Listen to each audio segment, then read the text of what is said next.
Thank you very much, Tim, and thank you all for joining us today this afternoon. My name is Fahim Khan. I'm one of the economists at Make UK.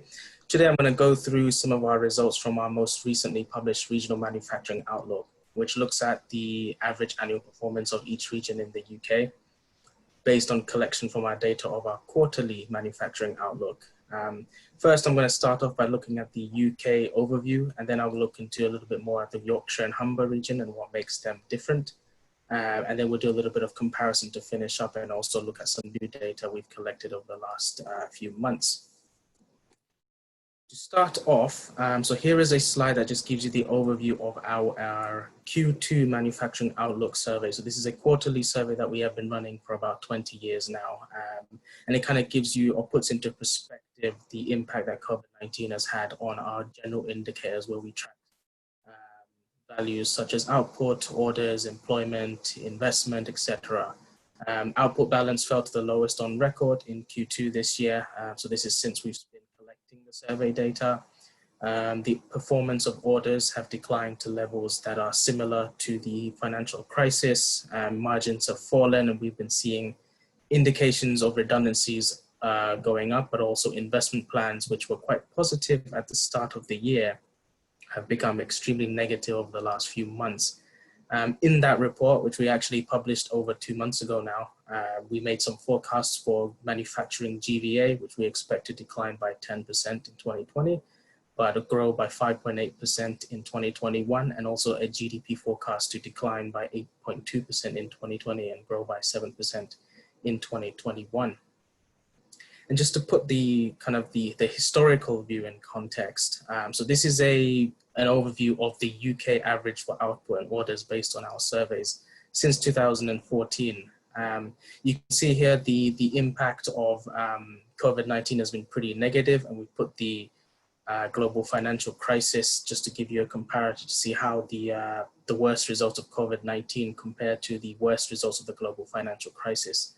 The key difference between these two time periods is that the COVID-19 crisis was, well, everything was pretty positive for a while, and then everything just fell off a cliff almost unexpectedly, whereas during the financial crisis, it was not unforeseeable. Actually, there was a slow decline before the data troughed.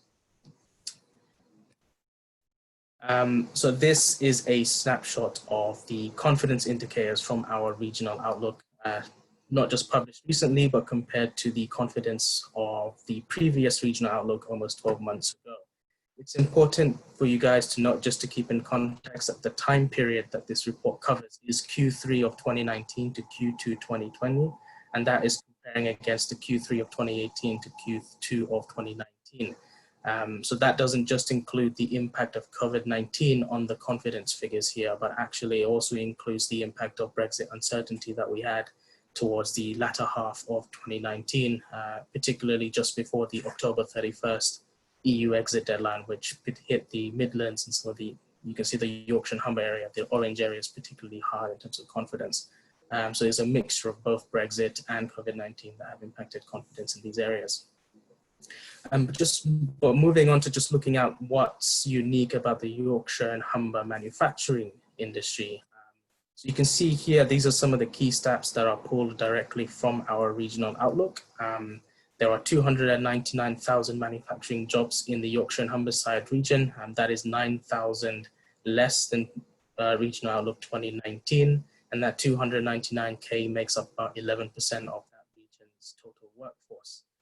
You'll see here, what you notice is quite a high number, is that the exports that leave the Yorkshire and Humber region directly is about 58% going straight to the EU, which I will make a comparison of this region to some of the other regions that you'll notice this is actually quite a very high, especially compared to the average, which is about 48%.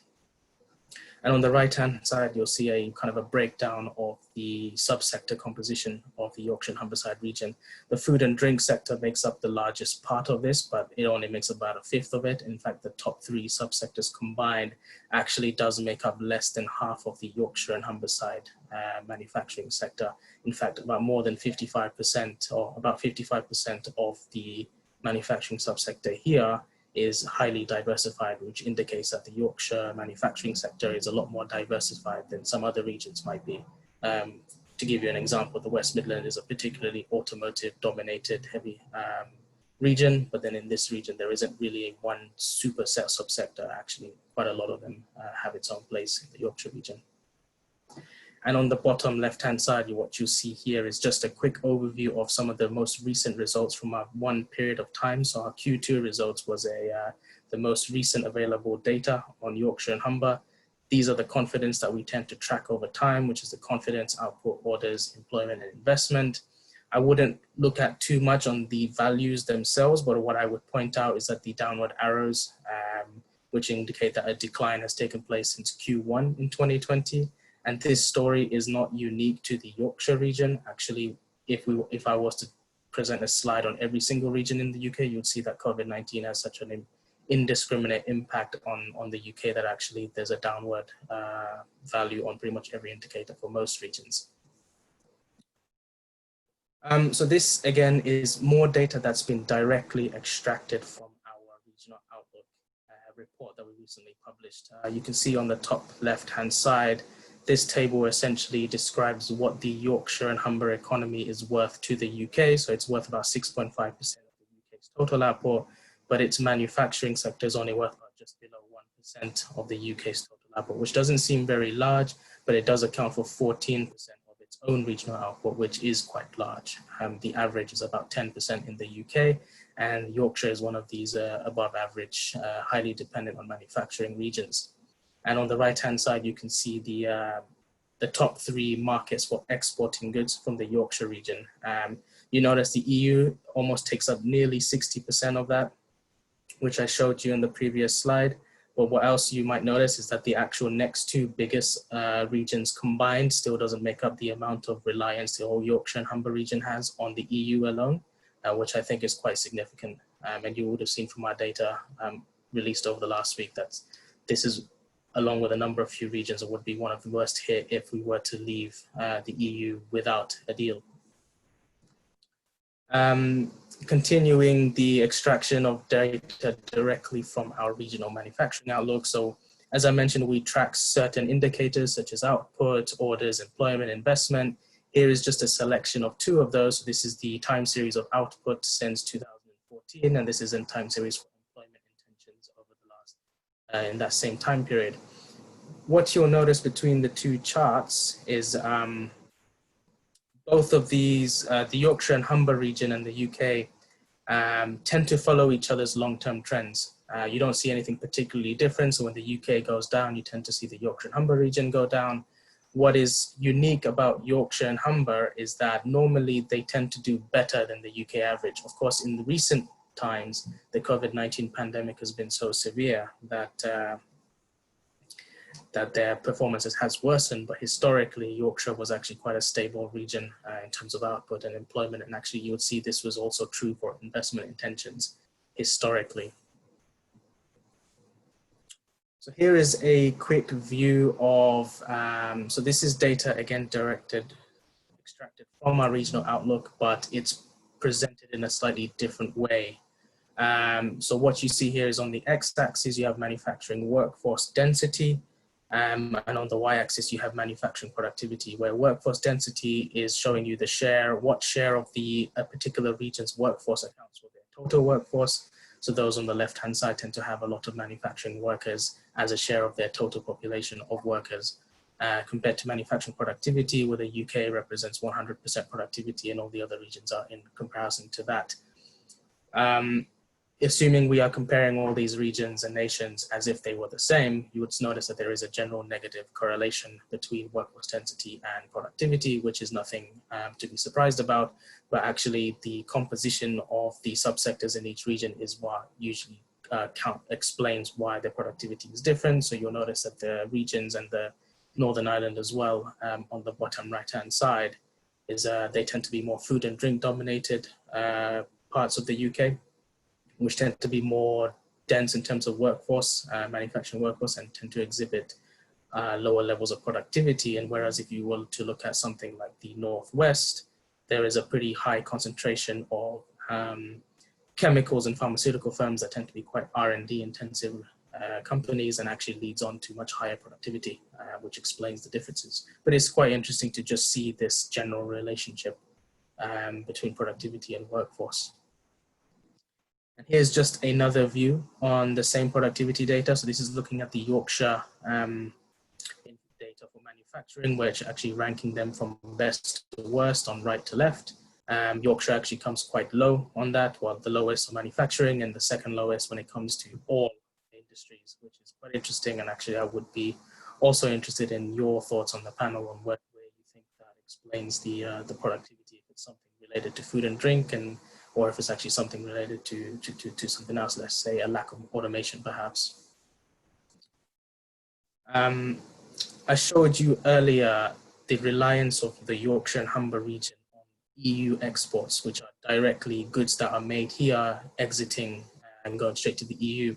You notice that Yorkshire and Humber comes up as one of the most dominant in terms of how much they rely on the EU for its exports directly, but also because of the complex way that supply chains work, it's easy to also miss that a lot of firms in this region will also indirectly rely on the EU too. So there'll be firms in this region that will make components for manufacturers in some other regions. And if they are reliant on the EU, then the loss of a customer base for those regions would also indirectly impact the Yorkshire and Humber region.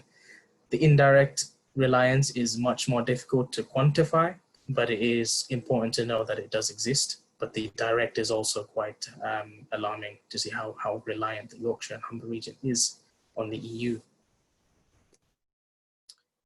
So we're just going to move on slightly onto some new pieces of data that we have been recording. Actually, it's a new publication that we call the Manufacturing Monitor that's been releasing since the 1st of May.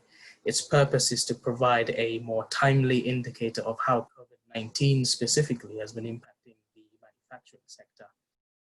Since the first survey, so we've released about 5 of them now, and the 5th edition came out today, in fact, which I will show you some data on shortly, has shown us that 9 in 10 manufacturers have been operating since day one, even during lockdown. And because of that, we wanted to get an assessment of to what extent, in terms of capacity, have they been operating. So the way I would look at this chart is, so this is detailing at what capacity they are in comparison to their pre-COVID-19 times. I would look at anything at below the 75% from the red bar as not firms that are not doing so well, and anything that's above the 75% mark as firms that are doing pretty well in terms of operating level. And you'll see the Yorkshire and Humber region from that perspective that there's about 65% of firms that are operating at below the 75% capacity. Of course, we have asked a specific question to our members. Do you think that you could achieve 75 to 100% of your capacity by the start of 2021? And the results of that question are also detailed here. In general, the picture for most regions is quite positive. Most manufacturers in the majority of regions do think they will achieve 75 to 100% of their capacity by the start of 21. The only one to note here is actually, unfortunately, the Yorkshire Humber region, which is perhaps you could see as the most pessimistic. And that may be to do with the starting base of firms where they are actually operating below other companies in the UK initially, and so they have more work to catch up on. So here's an interesting question that we've been tracking for a while. So we ask our members, how long do you think it will take before we go back to normal times, normal trading conditions? We give them options such as, do you think it will take 3 months, 6 months, more than 12 months? Even if it would take, do you think it will never go back to normal, or don't know? The most common answer tends to be the more than 12 months return to normal trading conditions, which is why we've been tracking this over time. You'll notice that M1, which is the first publication, was just come out just towards the beginning of the lockdown period, and actually manufacturers were not so pessimistic. So although 17% thought that it would take more than 12 months, the rest of them thought that it would take less than 12 months. But over time, what you can see in the change is that the pessimism grew quite substantially amongst manufacturers who thought that it's going to take longer and longer to come back to normal. And our most recent result, which actually came out today, is probably the worst one of the bunch now. Well, it's definitely the worst one of the bunch now, which is at 42% of manufacturers who think it will take more than 12 months.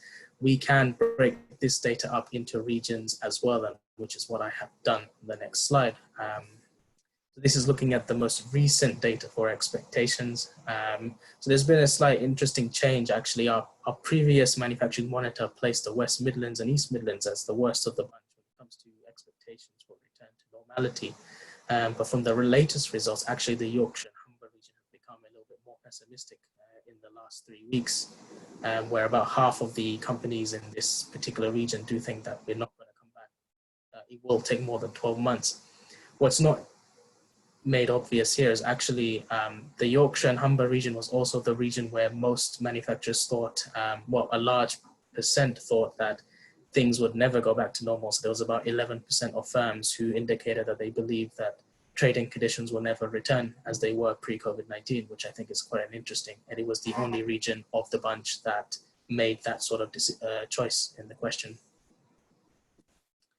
And just to finish up, so here is a quick regional snapshot. This is taken from our regional manufacturing outlook. It is showing the average balance of change of our quarterly survey.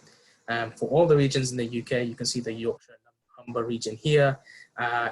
Nothing really stands out in particular, actually, because of the way COVID-19 has impacted the UK across. Yorkshire is not the only region that has seen a decline in its performance. However, we have asked our members, where do you think output will be in the next 3 months? Will it increase or decrease?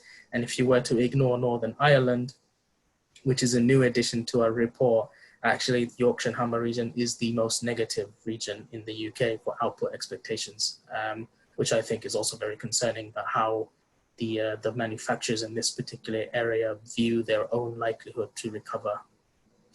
Okay, so thank you very much. That is the end of the presentation. I will hand back to Tim or June if she would like to speak.